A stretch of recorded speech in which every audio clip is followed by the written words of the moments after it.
السلام علیکم ورحمۃ اللہ۔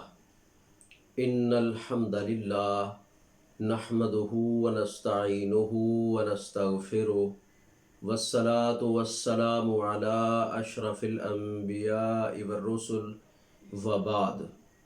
سامعین کرام، آج رمضان المبارک کی 27ویں شب ہے، یعنی طاق رات ہے۔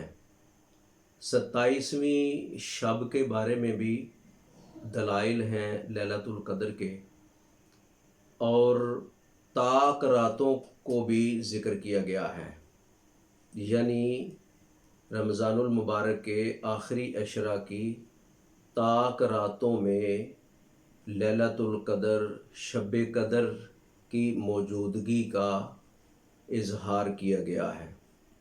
لہٰذا ہمیں کسی ایک رات کو ہی صرف خاص نہیں کر لینا چاہیے، بلکہ آخری عشرہ کی تمام طاق راتوں کو شب قدر کی طرح سمجھے اور ان تمام راتوں کو گڑ گڑاتے ہوئے گزارے۔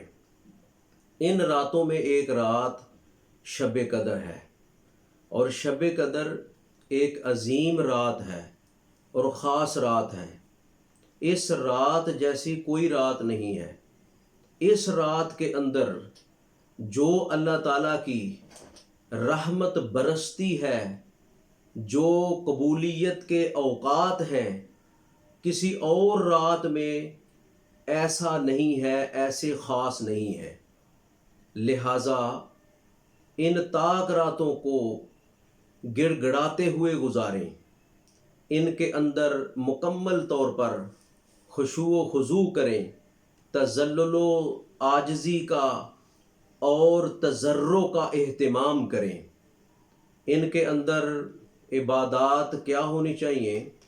انفرادی طور پر عبادت زیادہ سے زیادہ کریں، توبہ استغفار کا اہتمام کریں، دعا کا اہتمام کریں، اپنے لیے دعا کریں، تمام مسلمانوں کے لیے دعا کریں، فلسطین کے مسلمانوں کے لیے دعا کریں، کشمیر کے مظلوم مسلمانوں کے لیے دعا کریں۔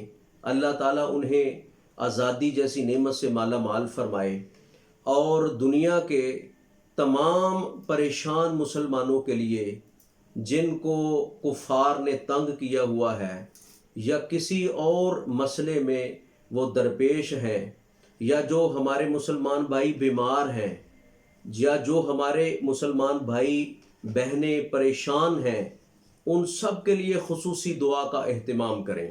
اپنے والدین کے لیے، اپنے اساتذہ کے لیے، اپنے اعزاء و اقارب کے لیے، والدین اپنی اولاد کے لیے، اور اولاد اپنے ماں باپ کے لیے دعا کا خاص اہتمام کریں، انتہائی فروتنی کے ساتھ، انتہائی عاجزی کے ساتھ، انتہائی گڑ گڑاتے ہوئے اور روتے ہوئے اللہ کے سامنے اس رات میں دعا کریں۔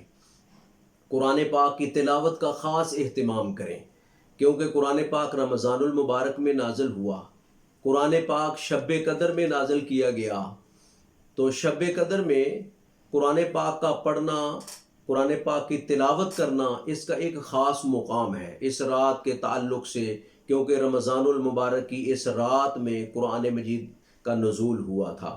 اور اس کے علاوہ تسبیح و تحمید، تکبیر و تمجید کا اہتمام کیا جائے، ذکر و اذکار کیا جائے، اور اس رات میں خاص وظیفہ بھی نبی مکرم رسول معظم صلی اللہ علیہ وسلم سے منقول ہے۔